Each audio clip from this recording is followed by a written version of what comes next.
how offices can do better with RCM, whether or not they use a billing company. The insurance speaks one language and the clinical team speaks another language, and we've got to figure out a way to make the two meet in the middle. We're so siloed out that nobody understands the full process and nobody understands the beginning to the end. Back in the day, cross-training was very important because you needed to make sure that if somebody called out sick, you would be able to handle it.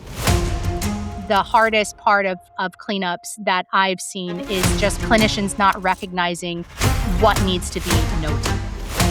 The clinical team determines what's billable and what's collectible. If their documentation isn't good and you work with insurance, you can kiss that bonus goodbye. The wait times have gotten worse just in the last 2 years. Unfortunately, our private practices are a dying breed. We've got to get ahead of the curve or we're going to be obsolete in years to come. If you don't believe that what you're doing is making a life-changing experience for your patient, get out of the field. This is not the field for you. An expectation not set is an expectation not met. If you say it the right way and you set the expectations the right way, patients will, honest to God, surprise you and they will move forward with treatment faster. Their bills will be paid. You won't be having to chase patients for their billing.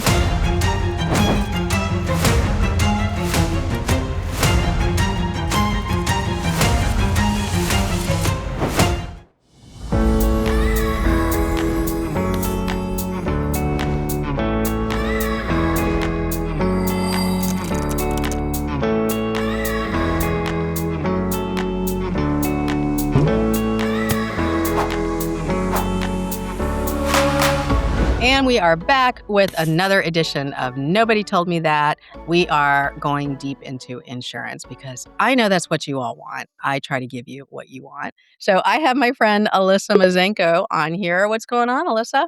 Hello, Miss Teresa. I'm wonderful. How are you?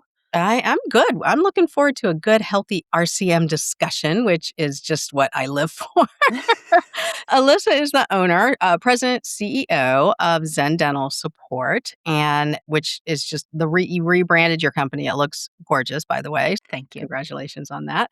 She's also a member of Dental Revenue Network, and over the past, year or so, it's been fun to work next to you and really just see your business like really growing. So I want to talk to you about the business. I want to also just talk to you about how offices can do better with RCM, whether or not they use a billing company, because you don't have to, but I think it helps. But also, you are one of those rare people in DRN where I said, hey, if you want to be on a podcast, I have a podcast for you. And only a handful of you have taken me up on it. I'm excited that you're doing that. We need more voices in the RCM space to learn from. Are you ready? Oh, absolutely. Bring it on. Let's do it. No fear. All right. No So you fear. started years ago before COVID, right? I think before COVID. Right in the middle of COVID. In the middle of COVID. Okay. Because I feel like Yeah. 21, 22 is when like everybody woke up and said, I'm going to own a billing company. Yeah, So pretty much. And a lot of them have done a good job, but some of them I'm sure have realized it's a lot of work, isn't it? It I don't is. know. Being an entrepreneur is not for the faint of heart, but it's definitely good work that you all do. How are you feeling on this journey? Like, are you missing the office at all or not really? No, and in fact, I give props to anybody and everybody who is still in the office because doing what I'm doing now, I absolutely love it. I love getting to work with unique teams and different people and help just figure out how to make things efficient and organized in the practice. I couldn't see myself going back into a practice at this point just because I feel like there's so much going on outside the practice doors. But yeah, we started this in the middle of COVID. I have no idea. I look back at it. If you would have told me 10 years ago that I'd be owning a billing company and training on these topics, I would have said, you're crazy. There's no way. There's no way. Yeah. But it's been amazing. It's been a journey. Well, and I think too, the entrepreneurs we're working with, the billing company owners, there's 2 levels to DRN for those of you who are not familiar with Dental Revenue Network. You have the owners level, which you're a part of, and then you have the billers level, and you can be in an office and a biller, but it's not really for new people, new to dentistry, like you've got to know the basics. But what's interesting to me is the amount of people who join the billing and tell me, okay, I'm going to be joining the owner soon. Only a handful of them do because they do realize like, it's a lot of work. And they get on the calls with some of the owners and some of the stuff we have to deal with, HR. Mhm. We have to deal with being compliant. We have to be compliant with a whole different set of stuff. And then they're like, wait a second, maybe it's just better to be employed. And some days I miss being employed by someone else, right? I kind of miss that. So Yeah. I can definitely see that. It definitely has a lot less stress when you're employed by somebody else. I think that there's definitely something to be said. It's not just owning a computer and doing the work remotely. That's not what a billing company is. And so many yeah. people think that that's just what they can do is I'm just going to buy a laptop, throw a little security on the back end of it and log in and here we go. Let's rock and roll. And that's just not it. You need so much stuff, so much Yeah. liability insurance and cybersecurity insurance. I mean, if you join DRN, if you haven't joined DRN and you're interested in it, please, I'll do the plug for you, Teresa. Um, but DRN has opened my eyes to so much over the past year since I've been a member, and I thank you for that because Oh, my without pleasure. I feel like without it, it's been Well, yeah I feel like we are turning into a little bit of lawyers actually for both levels. So I yeah feel like that's where RCM is really, if you're just thinking revenue cycle management is just putting in claims, checking benefits, like there's so much more to that. I feel like we're all turning into compliance officers hmm and we're all turning into little lawyers because we have yeah to know state laws. And for the smaller offices out there that are maybe just in one state, y'all are lucky. So you don't have to track multiples, but some of the DSO people in our groups, like they have to mm, track 20 different state hmm laws to make sure they're staying compliant.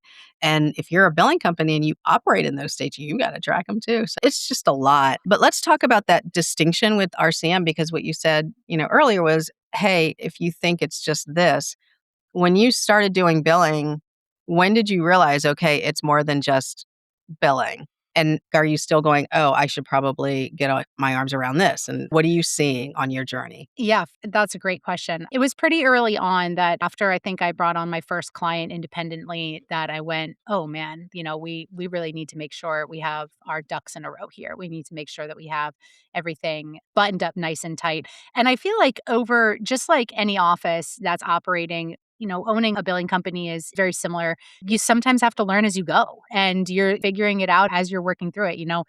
We have systems SOPs for our team, just like offices have systems SOPs for their team. Did we have it in the very beginning? No. It was just me in the beginning. I didn't, I Right. was just doing it the way that I did it. But then as soon as we brought on, and I'll never forget the day my husband said we need to hire our first employee. And I was like, you're nuts. We are not there. And he's like, yes, we are.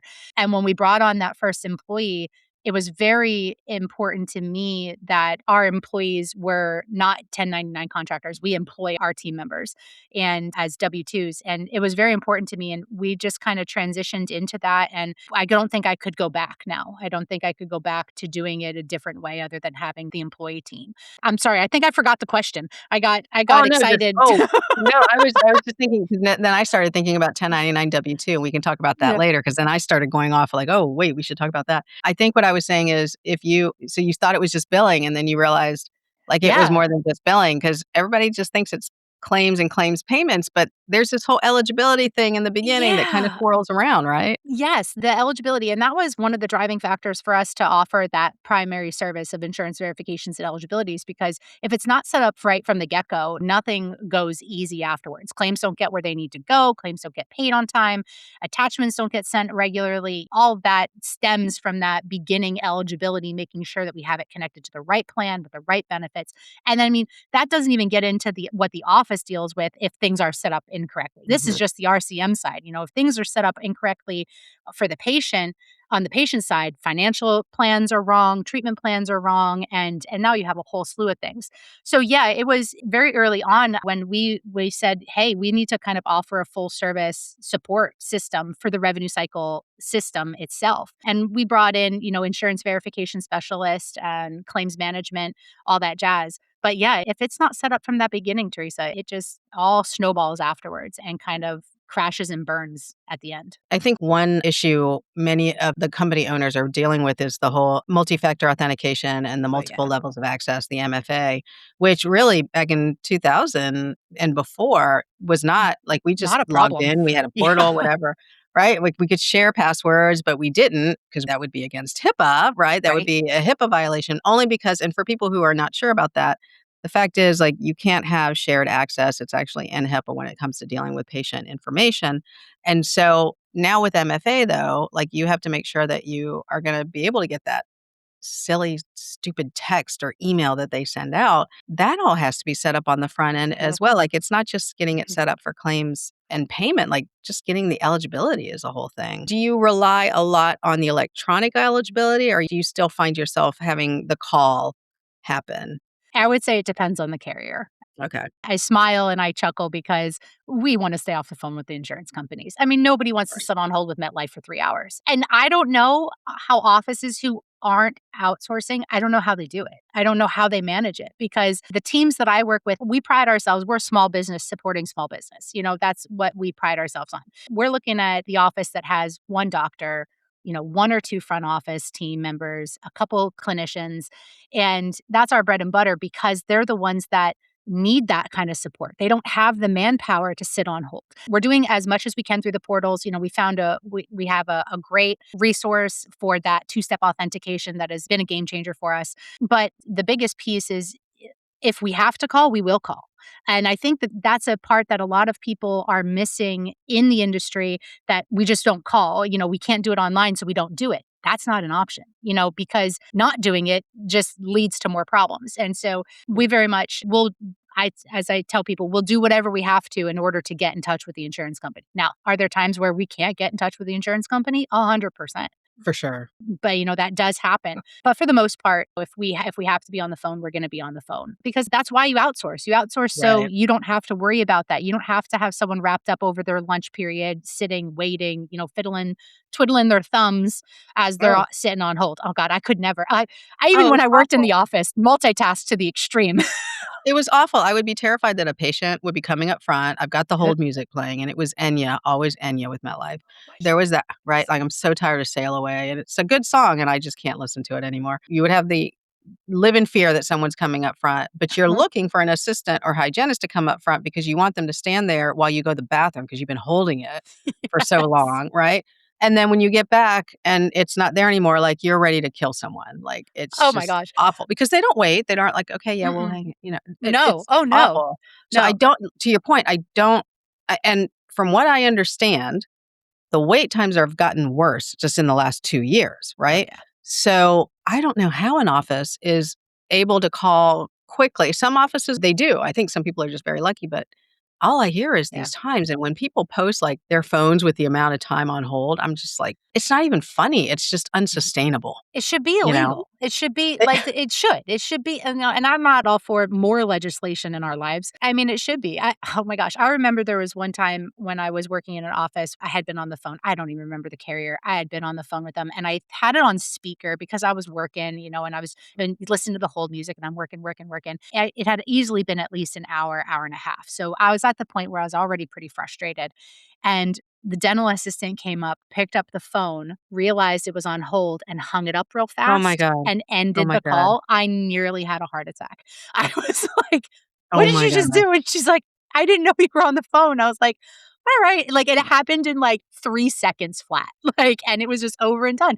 And that was back in 2017, 20 no, I'm sorry, probably even before that, 2015, when like, if you were on the phone for more than an hour, it was odd, Yeah. I don't know, Yeah. like, and I don't know if there's just less reps available, if I don't know what the problem is, That's but what I've been told. That's what I've been told by the yeah. carriers. They don't have as many in-person reps because they're pushing everybody to the portal and everything, but there's gotta be some balance, and I feel like some just kinda cut the cord. Yeah, Um, well, yeah. yeah. Chris just saw today that there was I'm sorry, Chris is our COO at Zen Dental Support, who does a lot with insurance verifications and supports our team, and also happens to be my husband. So shout out to Chris. But he was just on a portal today for Delta, and I cannot remember which Delta it was, but they are just rolling out now that they will not speak to you unless you have a verification code from their website. So they're pulling. I think one of the other carriers that does that is UMR Mhm. or Unum, one of Uh, those. I was gonna say it's either Unum. I thought Humana was doing it too Yeah, I for a think little bit. Humana's doing it as well, Yeah. but they're doing now you have to go on, check the benefits, do your own due diligence, and get this little code, and then you're gonna have to provide that code to the representative before they will talk to you and help you with your problems now because they wanna know that you've gone and visited the portal first. And it's like, It feels punitive, doesn't it? It does. It It feels feel so yeah. inefficient. Like, Yeah. obviously, if I could get my question answered through the portal, do you think I would be calling? Like, That's a good point. Yeah, like, why isn't the portal, you right. know? And why doesn't the portal have the answer? You know, if you want us to go to the portal, why doesn't the portal have the answer? Like, there are still portals that, like, you can't code search on. Like, Yeah. that's Yeah, that's ridiculous. We they're live in getting a I'm sorry, I'm no, gonna no, get I on was yeah, you like and a I train here. no, we could for sure, but I think some have gotten better. Mhm. But then the phone support goes down. So we have seen that, like some of the portals are great, and then the phone support goes down, and I hear it too from the carriers. Like every call we take costs us money, and I go, Yes, and every call we make costs Mhm. us money too. Like it's actually a bigger hit for us to absorb than the carrier because there are other things that we could be doing, and I can't imagine being a patient walking up and hearing the hold music and going, "This is a great quality experience I'm having here." Like, it's Right. not cool. Right. Let's go on. Let's move away from eligibility and verification for a little bit. One of the things that I wanted to ask you about is there's this whole revenue cycle that we talk about, and there's a new movement to doing end-to-end revenue cycle, right? Mhm. Whereas before it was kind of like just kind of piecemeal. Like some of the DRM members would do eligibility verification, maybe some claims payments. Some would do claims payments and claim filing only. Some people don't do eligibility and verification. You have always wanted to do sort of eligibility, claims filing, and claims payment entry because you're seeing the whole, like basically the whole flow of information. Are you guys also doing the real end of revenue cycle, which is patient billing and patient collections? Do you all offer those as well? It's a great question. It is something that we will work with our clients on if they have a request, and we will tailor that service specific to their needs and their systems. As far as following up, like as on patient billing, that's not something that we do yet, I'm going to say yet. But we will work with the client to, there's certain softwares that you can batch statements out and it goes into a holding place until it's ready to be sent for balance billing.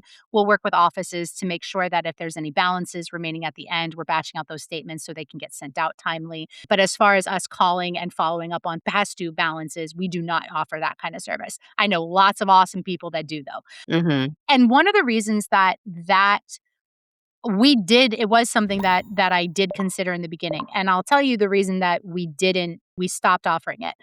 We started to see a disconnect. And I think that we're in a very different place now than where we've been in years past. But we started to see a disconnect from the offices that they would check out and they wouldn't collect the balances when the patients were coming in. And that got to a point where, we're spinning our wheels on our end here and trying our best to collect payments, make phone calls to patients, send text messages. And then the patient's walking in the door and nobody would say anything about the $40 balance on the account.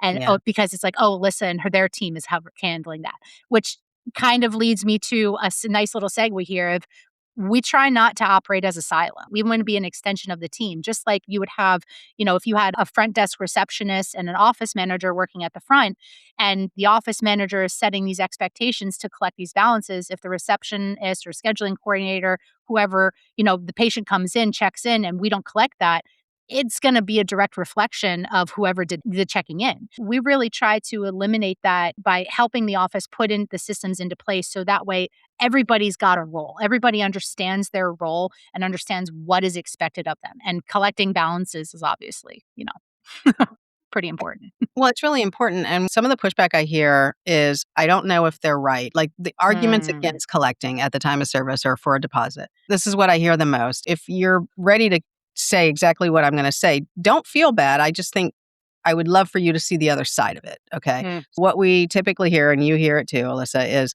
"I don't trust what insurance is telling me. I don't know if it's gonna be if it's gonna be correct or if it's gonna be way off. Like, we're gonna look bad, so why don't we just take, like, the deductible and that's it," right? mhm. I mean, I'd be happy if you took the deductible. Or you're gonna say, "People push back. People don't wanna pay." And I really feel like people don't wanna pay because you're letting them not pay. That's really it. I mean, you were in an office, didn't you notice that pattern? If you tell Oh, someone yeah. not to pay, they're not gonna pay. Oh, yeah, if you make it an option, of course. If I go and I get my hair done and the lady says, "Do you wanna pay now or pay later?" I'm always gonna take the option to pay later, Yeah. like, but that's not an option when I go get my Mm. hair done. I feel like there's even been a shift in outside of dental in the medical field, they're collecting copays more frequently, they're not billing you anymore. There's very few industries where you can go and get a service done or have a service completed and you're not expected to pay at Yeah. the time of service or before. And I would say, and not to fight against what you said about, well, I don't know if it's right. Well, if you're doing your due diligence, it should be right, like, and I know, like, we can't estimate what all insurance is going to pay all the time. I just was posting today in a client office, and the max was met, and state rules that it doesn't apply, and it should have been overridden when they did the treatment plan, and they didn't, and now the patient owes an extra $200 than what they originally thought. Does that Uh, happen? Yes, but if you're setting expectations, I worked with a consultant many years ago, and her phrase to me was, an expectation not set is an expectation not met. And if you're going to set the expectation with your patient at the time that you're scheduling, that the time that you're, making the appointment, listen, we're going to collect this. This is our best estimate. We're going to settle up with you at the end if there's anything due. You're setting that expectation that this may not be the last time we talk about this. This may not yeah. be the last time we have this conversation about money. And listen, I still, again, like, do I go to the grocery store and get a bill afterwards because I forgot to pay for my milk? No, I don't.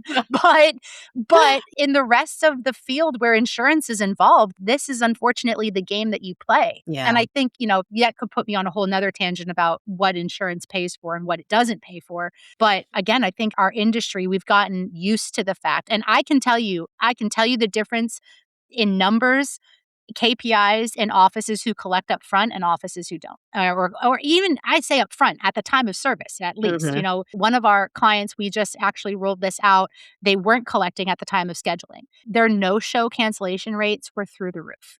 I'm sure. And we would track, well, why were people canceling? Well, people were canceling. I didn't have the money. I didn't have the money. So my argument was, why are they on the schedule in the first place? If Yeah. they don't have the money to pay for it on Tuesday, what makes you think they're going to have the money to pay for it on Thursday?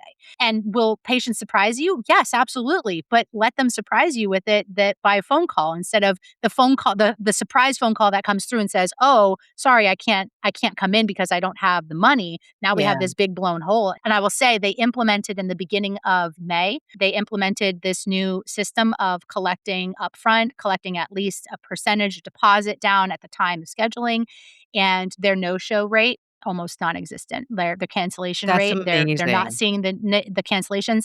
And the kicker, they're not getting pushback. So, like, that argument of, like, people will push back. Not Yeah. if you do it the right way. Not if Yeah. you do it with the right verbiage. If you say it the right way and you set the expectations the right way, patients will, honest to God, surprise you, and they will move forward with treatment faster. Their bills will be paid. You won't be having to chase patients for their billing. And it's amazing what doing these things can change the revenue cycle process and that whole Yeah. system. I wanna call out too, because all the pushback I've heard, I mean, I hear this, "Our patients won't go for it. Our patient, we're in a really poor area." I've heard all of that, and it's okay if that's what you think you're gonna hear, but I just wanna challenge you because like you, like with this office, I've seen it happen in areas where they thought everybody was too poor to do it or too rural or our people are too vocal, whatever. I've just seen it happen enough times, and the same result you see, the no-show rates and the cancellation rates just drop because you're training them basically. I know that there's a part of some of the listeners are like, "Ah, it's just not gonna work." Maybe not now because obviously if you're jumping to it that quickly, it's not gonna work. But just let it roll around. Let it Mhm, kinda simmer a little bit because mhm. I can tell you over the last 3 years asking about this stuff in class, more and more people are asking for a deposit at the time of scheduling. And that is a big shift from 20 years ago. 20 years ago, it was like, "What? We're collecting at the time of service. This is huge." At the time of service, like, that was huge. Now it's like, "What do you mean you're not collecting at the time of service?" Like, to Right. me, that's a terrible situation right there. So moving ahead and collecting before, I think our industry is ready for it. I think we're definitely ready for it. Let's talk about these silos. What are you talking about with silos? Explain the silo conversation that you're having here. What I wanna hear Yeah. what you're talking about. Yeah. So it's funny because as someone who started in the industry knowing nothing, I mean, I've been in the field for over 10 years now, and I knew nothing. I didn't even know teeth had numbers, like, who knows that stuff? Right, Nobody. right. So I started knowing very little. And as we were discussing before, we got on today, that our industry is the only one that I feel like is like, here's a legal document, here's, finances, here's all of this with no training, go figure it out. That's very much how I started. So I had to learn the clinical side of things. And Mhm. as an administrative person doing the administrative stuff, it was very hard to learn clinical. It took my own gumption to learn clinical. And we are in a field now, but I'll just say it, people don't necessarily have the same gumption to learn these things. And as a Yeah. result, we end up creating silos where we have administrative here, we have clinical here, we have the doctor here. And these silos, everybody's operating like at a glance, an office running with silos just looks like everybody doing their job. It looks like this person is, oh, the front desk is answering the phones. Oh, the clinical team is doing their clinical notes and taking x rays and treating patients. But what ends up happening is we're so siloed out that nobody understands the full process and Yeah. nobody understands the beginning to the end. And when I say the beginning to the end, I'm talking about the patient journey and the patient Mhm. experience. And so everybody has a role in that patient experience, what the patient experiences when they walk in the door, when they call on the phone. It's not just administrative. And it goes all the way through the insurance RCM process. Everyone wants to say, "Oh, insurance, I'm clinical. I don't have to deal with insurance." Yeah. Oh, nay, nay. That is not that is not anymore. That might have been 20 years ago 20 years ago wasn't that long. 20 years ago was only 2006. So that might That's have been true, the yeah. case. And that might have been the case, back in the 80s and the 90s when we were still doing written claim forms and things like that. Mhm. I can't listen. That was way before my time in the industry, so I can't speak to that. But now everybody's got a role in this. Everybody Yeah. has a role in the patient experience and the revenue protection of the practice. And that's where I'm very passionate about because we often, I see a lot of offices have goals and have bonus systems and bonus structures in place. And Yeah. when that bonus structure doesn't get met, when it's based on collections, the finger is automatically pointed to the front office That's and the true. front administrative team. And at the end of the day, while the front office they set the tone for the patient experience. They set the tone for financial expectation, all of those things. But the clinical team determines what's billable and what's collectible.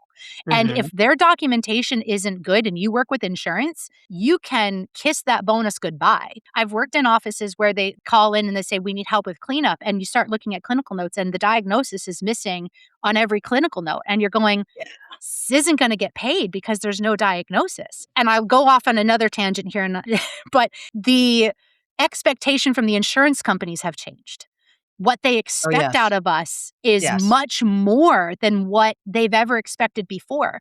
And unless you're keeping up with that, how will you know? And that's one of the reasons why, like, whether you're doing your insurance in house or you outsource it, make sure you've got somebody who is keeping up with it because I tell you, like, we'll get applicants. Oh, I've been in the field for 30 years. I'm like, when was the last CE course you took? If it Oh, was not within the past year, yeah. we're not interested because 30 years ago doesn't apply. 5 years ago doesn't apply anymore. It is striking to me because I'll get new doctors, young doctors coming in the class, and they'll say, "Oh, this was great. I wish my insurance coordinator had come." Or a whole team of assistants will go, "This was great. I wish our insurance person told us to come." And I will say, "When was the last time they took CE?" And, "Oh, I don't know, years. I don't know." Like, it has changed so much. I'm, like, always looking for new stuff because I don't even trust it anymore. Like, I feel like whatever I've learned today, something could Mhm. come out tomorrow. That's where it's great to have a network, our network where we keep each other up to date on all these changes, like the new, the Guardian and Principal stuff coming out and the Delta Massachusetts portal. Like, Yep. we have to keep each other up on these things. And if you're in an office and you're busy doing a ton of other things, I can't fault you because you're too busy. But at the same time, you're not doing the best job by Mhm. default. Like, there's just no possible way you can be. And Right. so when you say that the clinical team, doesn't realize the impact basically they have on revenue, when you talk to a new dental associate, somebody who's coming into an office and they're like, "Yeah, I'm going to get paid a percentage of collections." And I'll say, "What can you tell me about the insurance coordinator?" "I don't know." Like, okay, first of all, like you said, you're going to be responsible for making sure that everything that you submit can be collected by the documentation. But have you talked to your person? Like, do you know how, like, are they up to date? All this kind of thing. Mhm. And that's kind of a trend I'm seeing. Young associates who are like, what should I be talking to my insurance coordinator about? I'm like, insurance coordinator should be talking to you about a whole bunch of stuff. Right. You know, Right. like what's going on Absolutely. here? What is going on? Okay, so you're talking about the admin silo and the clinical Mhm. silo. You've done some trainings. I didn't even realize you did this. So you've done some trainings in offices and virtually where you bring the two teams together. What's the big light bulb moment? What's the big aha moment for them? I think it's recognized, we break it down into 4 different modules focusing on, like I said, that patient journey from start to finish. And I think that the light bulb moment goes off when we start talking about revenue and because ultimately that's what we're looking to protect, right? We're looking revenue Mhm. protection is, what you produce, we want to see collected. So many claims get written off because things get denied, things get rejected, things, doesn't meet clinical criteria. And a lot of that, comes down to that nobody in the office has ever been taught it. And Yeah. exactly what we were just talking about, that the industry has changed so much that it's hard to keep up with it. I mean, it's a full-time job just, being in it every day. Mhm. But I think the light bulb moment really comes from both teams when they look at the whole process and they go, oh, yeah, when it comes to insurance verifications, let's just take that module 1, insurance Mhm. verifications and eligibilities. Everyone, well, that has nothing to do with the clinical team. But does it? So the front will say, okay, we verify the coverage, we add the coverage information in, we do all this, we set expectations with the patients. Great.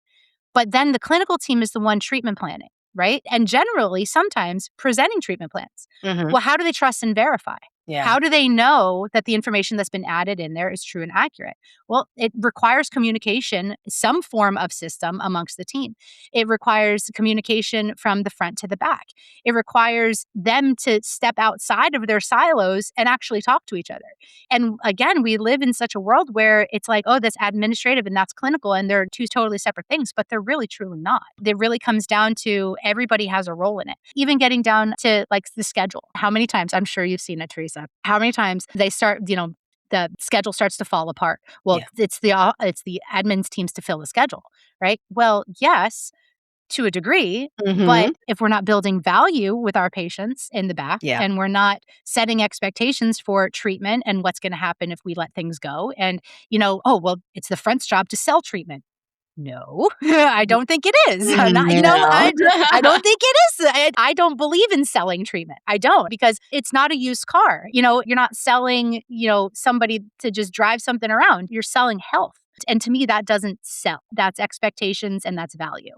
So yeah, sorry, I went on again No, tangent. this is Well, it. This is what we that's do. this This is is what we we do. nerd out about this stuff. I do. One of my favorite clients ever, whenever the schedule would fall apart and one team member did go up to her and was like, "Well, I don't understand what's going on. Like this has been happening all week." And she turned around and she said, "Well, it's because they really like if they really thought they needed the treatment, they wouldn't cancel. What are you guys doing back there?" And she had just had it, and it was just wonderful to see I want to because that is applaud what her. we think up front. Yeah, I mean, and I'm not saying, you guys suck back there, like, but let's look in the No, mirror. Everybody needs to look in the mirror at some point. Like, it's not if somebody doesn't pay their bill and they walk out without paying their bill, yeah, I'll own that because somewhere along the way, I forgot to say, pay your bill. But if they don't come in, I don't really Mhm. think I had too much to do with that. I don't control if they're sick. I don't control if they are doubting whether or not they need the work. I don't control traffic, all that. Right. But, I feel like instead of placing blame, which I think is the first default, that's the problem, Mm. is they gotta point a finger. It's really what can we as an office do better? And I think when you have silos, you do have that admin versus, Mhm. and one of our colleagues, Kevin Henry, has a class on, battling and beating the demons of dental assisting. And one of them is, the front versus the back. And there's a Mhm. constant, back and forth. It's good to see you bridging that. I'm imagining that when you talk about documentation, the reaction is typically that the clinical team is like, I had no idea it was that important. Oh, Is that yeah. what you hear? Oh, yeah.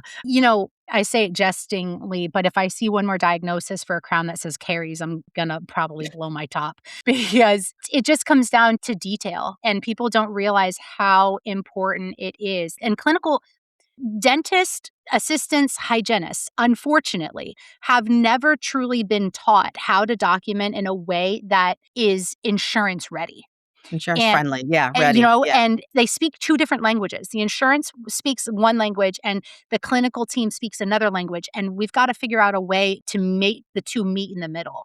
And really, at the end of the day, you know, if the note's missing information, that goes back to the doctor. The doctor Mhm. needs to know that. But if they don't know what's needed, how do you document it? Just think scaling and route planning. 10 years ago, 13 years ago, when I started filing claims, I could send a pano and perio chart. That was it. That was all Mhm. anybody wanted. Yeah, you're Now, absolutely right. pa- pano is not even sufficient. They want an Mm-mm. FMX or they want pano and bite wings. And those bite wings better show the bone level, right? Because if they don't show the bone level, you're already up the wrong creek. Right. And then in the note, they want very specific information in the note. I worked with some hygienists on staging and grading and understanding how to record staging and grading in clinical note. And there are hygienists that I talk to that are like, I don't even know what you're talking about. I And I'm know. like, That's scary, isn't it? what do you mean you don't? That's Because scary. they were in school before it came out. And again, unless you're keeping up with it, how would you know? So now your note needs staging and grading, anesthesia use, a length of appointment time, all of these Mhm. things that wasn't necessary 10 years ago, but the insurance changed and we have to change with it or else, and everyone said, well, just come out of network with insurance.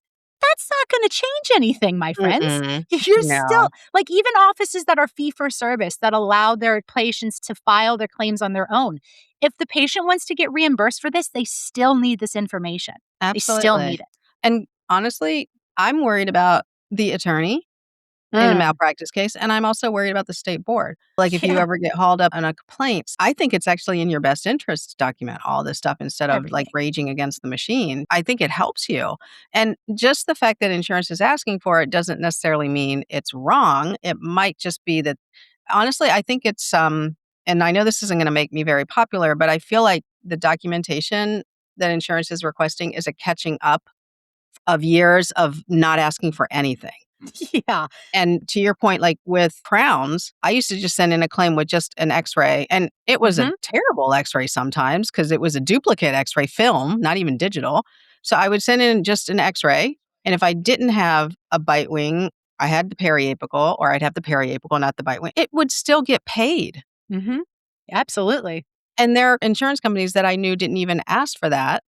And so I didn't even have to send that in, but now they do. Asking for the clinical notes, I would say started really around like 2016, 2017 is when I started to see that happen when they were Mhm, asking for the clinical notes. And I remember when that happened, I was saying, hallelujah, this is going to suck for 99% of the offices until we get to a point where our industry is okay with documentation. I don't think we're there. I still don't think we're mhm, there. And everybody is waiting for AI notes to make it seamless and all that, but it's garbage in, garbage out too. mhm. We've still got a lot of work to do. Are you giving them templates? Are you giving them, like, verbal skills with the patients? Like, what are you giving them during these times of training? Another great question. We'll do a combination of all of it. Mhm. We build time into, especially if we're doing in-person training, we build time into the schedule for them to go do rehauls on their clinical notes. Hey, this is what's going to be necessary. This is the key phrases, but not in a way to say, oh, hey, this is you just write this in there. No, it needs Oh, to no, match, no. it Yeah. needs to match what's going on with the patient. We don't make up information to get claims paid. So just a disclaimer there in case Right. anybody's listening and is like, "Oh, well, hey, what's she doing?" Um, so yeah, we're building that time to be able to revamp clinical notes. We're talking verbiage with listen, how we say things and what we say, it makes all the difference. Am I allowed to cuss on here? I'd rather you didn't, but you can Okay. guess. I was gonna say the HE double L word. Oh, no, Um, that's fine. Oh, if you've heard the phrase, like, tact is telling someone to go to hell and them looking forward to the trip, like, that's, like not saying that that's how we're treating our patients, Yeah, yeah. but, like, I think that there's tact involved in how we talk and what we talk about and how we Mhm. share information, and that really changes the way patients perceive us and that patient journey, again, from start to finish. I feel like we're getting better with telling the patients, "Hey, this is your employer selected plan. Hey, your Yeah. employer picked up this clause. Your employer thinks this clause should apply." I feel like we're getting better with that.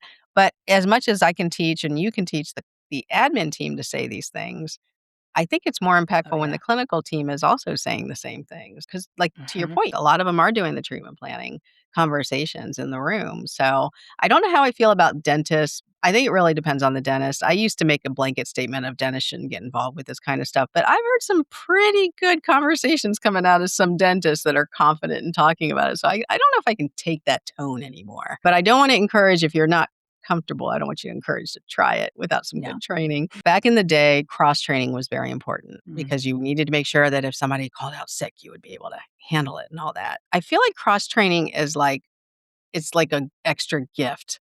Like, that's dessert if you can get the full meal down, because what one dentist told me is like, "Yeah, I'll worry about cross-training when I can just train, like, just Right. actually train one Right. person." Like, "Okay, I see your point." Are you feeling this labor crunch too in some of your clients when you talk to them? Definitely. Definitely. And I know like the world is dealing with the labor issue. But I also think that there's a degree that our industry hasn't been employee friendly for a little while, Mhm. and the burnout is real. Mm, The burnout in dealing with this, and that's why I say like especially if you're dealing with this all in house and you're not outsourcing any part of it. If you're a sizable office, this is a lot to handle and a lot to work through. So yeah, I definitely think that the labor side of things, that was my doctor's whole thing back in when I started in dentistry in 2013, 2014. Everybody was cross trained. I learned how to assist. We'll never do it ever, ever. This is never going to happen. But, I learned how to hold a suction. I learned how to, clean a room and to a degree. But yeah, I don't see the cross training happen nearly as much. Or the other downside that I see is that we cross train so much that nobody's responsible for specific things. yeah, So we say, oh, well, whose job is it to do this? Oh, well, everybody does it. Well, if everybody does it, then nobody's responsible for it. And there's no way to hold account. There's no accountability there. I've seen that a time or two in offices when I've gone in to train that it's like everybody's wearing every hat. yeah, And sometimes that comes down to the doctor just not necessarily knowing who to go through to for certain who like to set up those job roles and those responsibilities. One of a client that I worked with several years ago, the doctor, bless his heart, he just wanted his questions answered. So he'd be sitting in his office and he'd have a question, and Susie would walk by the door and he'd say, Susie, this claim is open. Susie's a dental assistant. Susie doesn't know anything about this claim being open. So he says, this claim is open. Can you find out what's going on? And Susie feels obligated now to go find out what's going on with the claim. So she goes over to Mrs. Jones, the office manager, and mhm. Mrs. Jones says, oh, yeah, I'm working on that. So, and never takes the information back to the doctor who's Oh, sitting yeah, there. And then now another receptionist walks by and he says, oh, receptionist, this claim is open. And we ask now 3 or 4 people about the same claim, and three or yeah. four people now are wrapped up doing the same work for 20, 30 minutes, even though only one person should have been responsible and having that conversation. I remember, like, there was a trend, and I think some offices still do it. I'm not a fan, where they'll say, "We don't have an office manager here. Everybody is a manager." And I think that can work in a very rare situation for a very limited amount of time, because if it's working right now and you're in an office and you're like, "Oh, yeah, we're all managers. Everything's great." That's fantastic, and you should change nothing ever. Like, never introduce a new employee, never introduce a new never introduce anything new because you found equilibrium. Right. The problem in our industry is now people get pregnant and have to move or something like that, or we have to hire somebody because we're getting busier, or we have a new software program. Because the second things start to go any friction, then Mhm. your perfect no manager needed team now all of a sudden is chaos. And I Right. can't tell you how many times I've seen that. I love the idea of everybody having ownership, but the reality is you're going to have a certain number of employees that do have ownership, but you're gonna have a certain number of employees that they just wanna come in and work. They're gonna do a kick-ass Mhm. job, but they're not trying to build your business for you. They're just trying Right. to be along for the ride and provide for their families. It is what it is. I find it very interesting that the cross-training thing has kind of gone on the wayside, Mhm. but I understand because I feel like we're just not seeing enough strong workforce, right? We just don't Yeah. see a strong workforce. You have probably done some heck of cleanup jobs, right? Like, what are you seeing that really goes bad if you've got somebody who's burnt out or just not there for a while? What are the things that if a doctor sees should be like, oh, I think I'm in trouble. I need to go pay attention to this. What would your red flags be? The first things that jump out at me are generally when treatment plans are wrong, or you're finding that you're doing a lot of balance billing after the fact. That because a lot of times that comes down to treatment presentation, and we want our computer softwares and our PMS softwares to give us the information all the time. And Mhm. to a degree, it can, but not always. And it needs human interpretation still. It needs a way, it needs to be overridden. I'm just thinking, you have one software and it's estimating that all the codes between this code and this code are estimated at 80%. Well, not all of those codes are covered at 80%. You've got to, Right. you know what I mean? Like it's not going to, it's not still not going to do it right. That's one is a lot of balance billing after the fact, after insurance pays. That would be taking me back to how are things being verified? How are things being entered into the system? What kind of paper trail are you keeping track of that's showing you what benefits are payable? Beyond that, I'd look at specific carriers then. If there's a problem with a specific carrier, we always talk about Cigna and the buildups. Yeah. Cigna and, oh, I've got, 15 buildup claims that aren't getting paid with Cigna. Well, that comes down to, that's an easy fix. For those who don't know, you just got to give them the seat date. Just give them the seat date and you're Yep. golden. Everybody's happy. But I think even more so with the cleanup, what we see is it really does come down to documentation or lack thereof. Poor x-rays. And unfortunately, this might be a little bit of a tangent, but unfortunately, our private practices are a dying breed because of this. And it breaks my heart to watch, but we've got to get ahead of the curve or we're going to be obsolete in years to come. You're talking about the smaller businesses are a dying breed because their documentation is keeping them from recovering the revenue, or you're talking is that what you mean? I wanna make sure I'm kinda clear on what you're saying with that. Yeah, yeah. I mean, when you're producing it, when you're doing your services, you want to obviously collect on everything that you're producing. But Mhm. there are obviously limitations. There are times when the insurance companies, if you're a network, they tell you you can't charge for certain things, blah, blah. I'm not talking about those. I'm talking about the $1,200 crown that you have to write off now because you didn't get a preoperative x ray. Mhm. A good one. Like a good preoperative x-ray. We often, I feel like if I went in for an x-ray of my back and I moved around all during it, or I went in for an MRI and I wiggled around the entire time, do you think my doctor would take that as acceptable and Yeah. allow that to be the end all be all? No, they wouldn't. But for some reason, we're just like, oh, it's fine. Like there are times, we go to send claims and there's not even a preoperative x ray on file. And it's like, oh, well, we had one from 6 months ago. Is that your standard? Is that your standard of care? Then you get on, like we said, the insurances all require different things. So having that standard of care is so important. That's a different topic. But I think that getting back to your cleanup question, it really the biggest area that we see the biggest concern is then people just not following up, period. A claim gets sent and an ID number was transposed, or, the date of birth was wrong and entered incorrectly. All that, again, we want to be catching at the verification process. But if we're Mhm. not catching it there, it all trickles down into the rest of the RCM process. And cleanups, I think the hardest part of cleanups that I've seen is just clinicians not recognizing what needs to be notated. And again, can we fault them? I don't know. I don't know if we can. I feel like there's plenty of information out there. There's plenty of support Good services point. out there that can help you. So, I guess my message to anybody listening is if you're looking at your books, if you're looking at your reporting and you're going, man, something just isn't adding up here. Why are we writing off so many services? Why are we not getting paid for this? Go back to that cycle, go back to that system and see how things are set up. Who is verifying what team Mhm. members responsible for which part of the cycle, because that's where you see the breakdowns. And when you can find where it's broken down, that's when you can fix it. For Yeah. sure. I remember one case years ago when I did claims build or claims cleanup. The person who had left and she burnt out. I mean, I don't think she was very good, but she burnt out anyways. And I'll tell you why she wasn't very good in a second. And I want to circle back to that because I feel like we're seeing a lot more claims cleanup Mhm. cases coming up. I get a lot of requests from doctors like, "Can I just have somebody clean this up?" And that could solve the immediate problem, but I think there's more there, and Yeah. there's always more there, always.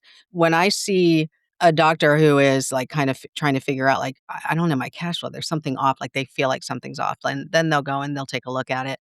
But when you keep piling on, like you said, like, the person might be just doing eligibility verification, claims payment, whatever, and then as insurance keeps getting more and more difficult, I am, like you said earlier, seeing the burnout. I definitely am seeing a lot of burnout in this, and I think this is what happened with this girl, and the reason why I don't think she was very good is because instead of wanting to learn more, instead of Mhm. asking what she should be doing, she just decided not to do things. Mm. And what she decided not to do was she decided to not ever file a secondary claim. And she would get payment for the primary claim and enter it, and it would say, "Would you like to file the secondary claim?" And she would just say no, and she would close it. And then that means no balance put back onto the patient account. The insurance aging just went on and on, but she had Ballooned, never yeah. created a claim, so you couldn't track the claim. Oh my gosh. The only way we found it was the, secondary claims not submitted, and each software has that report. But the doctor had never heard of that report and had never run the report. Mm, And I just thought, because it's a standard report for me or you to run. mhm. And when we saw the amount, I mean, I'm talking years of secondary insurance claims that had never been filed. We couldn't collect on most of them. But the fact is, she just didn't feel like filing a secondary claim. She knew it was extra work. She'd have to copy the EOB, send as an attachment. And so she didn't. But she did not realize, or maybe she did, that it would not put the balance back on the patient. And so as a result, not only did he lose the secondary insurance income if it was Mhm. timely filing involved, but also the patients, you can't Right, send them a bill for 2 years ago for that without right. some kind of conversation. That was a big mess, and I just remember saying, "How do I teach this in a class?" Like, good lord, right? And you've probably seen some disasters like that. Have you seen some out and out just bad billing, and not just kinda ignorant or burnout billing, but have you seen some bad billing out there too? Oh, yeah. Because everybody's trying to figure it out. And my favorite phrase, you don't know what you don't know. And what you don't know what you've not been taught. Now, there's plenty of your example. There's people who just make poor decisions and decide I'm going to check out. There's a laziness factor involved. Mhm, for sure. But I definitely like the cases that I've seen has truly been, I think, more ignorance that it's just, they truly didn't know. But there've been some there's one instance in particular that it's the cleanup was impossible because notes weren't fully formed, or we had as a my if it's not in the note, it didn't happen. Let that be the phrase for everybody. Mhm. And what I feel like happens in cleanups and the doozies, this specific doozy, was they wanted to go back and fix it after the fact. They wanted to submit the claim and it got denied, and now we went back and added in the information. That's Mm. just Yeah, not good yeah, it's practice. not It's good. just not good practice, and creates lots of red flags for the insurance carriers to go, hold on a second, we got a screenshot of that clinical note on that date and it looks a little different than that date, Right. so that's a little fishy. And I think it also can't there for them. It came down to accountability. Who was responsible for making sure that information was in the note? Was it the Mhm. assistant who was helping to write the note, or was it the doctor at the end of the day when he was signing his note, or was it the hygienist's responsibility? Whose responsibility at the end? I mean, we know at the end of the day, it's the doctors, Yeah, but there are a lot of doctors who utilize their assistants and their hygienists to help write their notes. And a doctor who's seeing 25, 30 patients in a day between their schedule and hygiene schedules, that's a lot to keep track of. That's when I'm a stickler for clinical notes. I believe the note needs to be done before the patient even walks out of the building. Done, signed, little bow on it, nice mhm, and pretty before the patient even walks out, because that is the only way and that everything is in there that you need. And at the end of the day, we were not able to help this client because they did not have what they needed, the information that they needed recorded to yeah, get the claims paid. And that stinks from a fixer perspective. yeah. I'm a fixer through and through. That's what I love to do. And when you can't help somebody because of the certain roadblocks, it puts a damper on your day.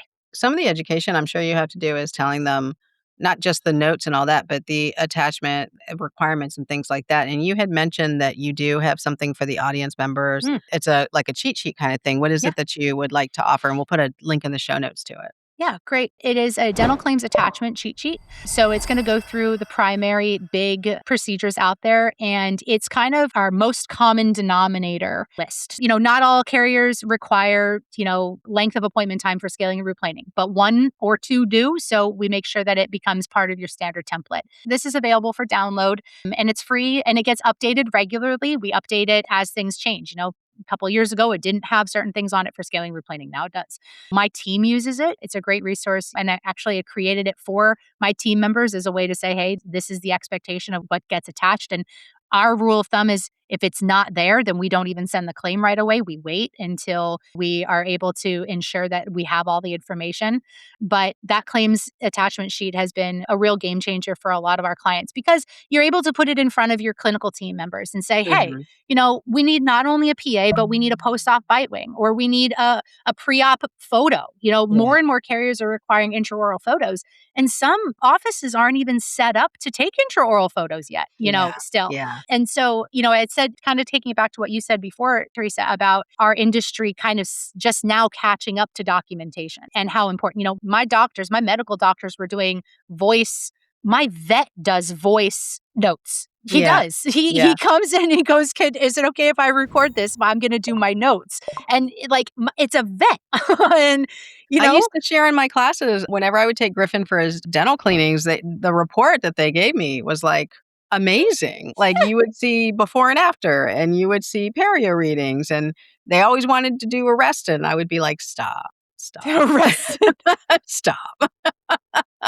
You're But like, but the before and afters, and they "Mhm, explain, and the way they explained plaque and all that was, like, in layman's terms. It was mhm, very, very easy for mhm." somebody to digest if they were not in dentistry at all. Meanwhile, we're, like, throwing all sorts of stuff over at our people. We send them you know what we do in dentistry? We give them a list of things that need to be done. That's our Yep. presentation. And then we leave them go and say, "Good luck, figure out how you're gonna pay for it, figure out how you're gonna manage it, figure out how you're gonna get in for your appointments. Oh, by the way, we're only open 2.5 days a week. So, figure out how you're gonna." And I'm not saying I'm all for, offices being open 7 days a week. Right, right. But I think you can clearly see the difference in offices that do spend the time educating their patients. It's kind of taking it back to that value thing. If the patient doesn't see value in it, they're not going to move forward.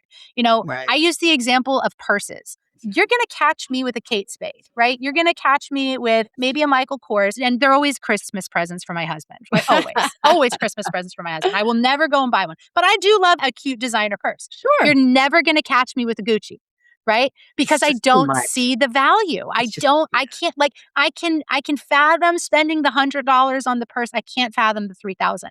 People feel the same way about their teeth and feel the same way about their health. It's our job to help build the value in that $3,000 Mhm. case, and to Mhm. show them that is it expensive? You're darn tootin' it's expensive, right? And that's, I think, what holds so many offices back with collecting upfront is because we know it's costly. Like, it is a costly service. Mhm. And dental insurance isn't there to help make it less expensive. So a lot of people are having to pay out of pocket. But if you don't believe that what you're doing is making a life-changing experience for your patient, get out of the field. This is It's not the field true. for you. It's not the Yeah. field for you. No, it's true, like, you and I should never go and sell for Gucci because we wouldn't believe in it, No, right? I wouldn't But believe in the I could sell right. a whole bunch of stuff that I buy all the time, right? Like Exactly. and another thing too is we really shouldn't you never know who's gonna be a Gucci buyer and who's not. I have a friend that when she pulls out her designer purses, it's usually in the rattiest jeans, her toenails aren't done, nothing's looking good, but her purse is, like, the most expensive ever. Mhm. You just never know. Nope. But I will say it makes a difference when the team understands why it costs what it costs. And that's where I think we have gotten better. I think a lot more team members are included. Like they understand why lab bills have gone up. They understand inventory costs have gone up. There was a time in dentistry before you started where like we kept the numbers from any workers because we didn't want them to know how much money that the Right. doctor was making. Meanwhile, the doctor drives up in the most expensive car. Like it's kind of hard to not see that, right? Right. But now we say, look, we got to be price sensitive. Anesthesia's through the roof because of whatever, and gloves now. I mean, inventory really can make or break whether or not you're profitable, and it's Mhm. really nice to hear that people are talking about that kind of thing too. You bringing in the admin point of view in the front and the clinical point of view, I think it's important for admin team members to also keep in mind that it's not like they're just sitting around twiddling their thumbs, like, they're always moving, like, they're Mhm. on the go, like, I don't think I could do it anymore. I used to be an assistant. I don't no, I had way more energy back when I was an assistant. It is very important for us to see that side of it. I feel like the kind of training you do is just a really good way to bridge that. I'm glad that you're offering it. It's needed. It's definitely needed. If you're a dental biller, you already know how frustrating it is to find clear answers. You search on Google or Facebook, but instead of solutions, you get vague or incorrect information. And finding people who truly understand dental billing and can actually help, it's even harder. That's exactly why I created Dental Revenue Network. Dental Revenue Network is one of the fastest growing communities for dental billers, a place where you can connect with the best and brightest professionals in the field. Post your problem. Fellow billers and experts will help you out. The benefit is that you can ask specific questions and receive specific answers that can actually help resolve your problem. We also provide updated resources to make dental billing easier. On top of that, DRN hosts monthly meetings and events where members can connect, learn, and grow their professional network. Did you miss a meeting? No problem. Every meeting is recorded and available on the DRN recordings page, so you can catch up anytime. Business owner members have an additional meeting every month to focus on growth, marketing, and compliance matters. Everything you need to confidently manage dental insurance and RCM is all in one place. Go to dentalrevenuenetwork.com and be a part of our growing community today. Okay, so you were worried about us having a podcast interview that was going to last enough time, and look at us, we're at time. It always We're at happens when time. we're having fun. Allyssa, tell people how to get in touch with you. Yeah, so you can check us out on, we're on all the Facebooks and Instagrams, Zen Dental Support. You can also find us on the website, zendentalsupport.com. And if you want direct access to me, my email's on the website, but it's Allyssa@zendentalsupport.com. And Allyssa is spelled kind of funny. So it's Allyssa because, mommy and daddy had to make sure that Allyssa had 7 letters in it. So never got to have my pencil with my name on it, never had to settle for princess instead, Listen, who life are you problems. telling? Teresa, always, whenever I look for my pencil, it usually has an H in the I name. was So gonna say an H, yeah, right? it's Yeah, just you never, get it. Yeah, yeah, I never. totally get it. Yeah, I I do. never. And I'm actually married, Teresa. And I went with Teresa, but my mom was like, you could have just gone with Mary. And I'm like, I'm not a Mary. Like, I'm Oh, not. I don't see So you as a Mary at all. No, exactly. So Teresa you're fits a Melissa lot for a better. reason, right? Yeah, 2 right L's, 2 on. S's. And I'll put the link too in the show notes for the claims attachment cheat sheet, which, if there's anything I know about insurance people is we love a good cheat sheet. We love a good Oh, checklist. love a good cheat Like, sheet. I don't know, it's Yeah, almost like candy for our soul. I don't know. it I've is. downloaded checklists I will never use, but I just want to have it. Same. I'm like, "Ooh, that looks like fun. Let me look at that," And it's like and then I get the calls from the sales reps, and they're like, "Dr. Mizenko." I'm like, "Nope, wrong. Let's just snip Yeah. that in the bud right there. Nope, not Dr. I Mizenko." know. It's nice for a second. My Asian mom would be proud of being Dr. Duncan, but it's just not. It's not. So, well, thank you so much for coming on. I appreciate it. Absolutely. And Thank you we for have to having have you me. come back on again. And, hey, other Dental Revenue Network members, the challenge is on. There's another Heck DRN yeah. member coming on. Yeah, like what's the problem, people? But if you're You not a have part of like the a DRN, you have I was gonna say you have like a whole pool of perfect candidates for this. And, I know. you I know we know should be cranking them out, but yeah. everybody's worried about being on the podcast. People are nervous about it. And I This get it. I get it. But, I'm an only child. I'm just used to talking to myself anyway, so maybe that's what it is. Listen, if I can do this, my scattered brain, if I can do and everybody heard the scatteredness that goes on in my brain during this. If I can do this, anybody can do it. So, come on, DRN members. Come Yeah, on, come exactly, have a exactly. And if you're party. not a part of DRN, you don't have to be a business owner. You can be a billing professional and come in at that tier. There's 2 different tiers you can come in at. But dear listeners, I'm glad that you came back and nerded out with us about RCM. And I always, always appreciate that you spend your time with me.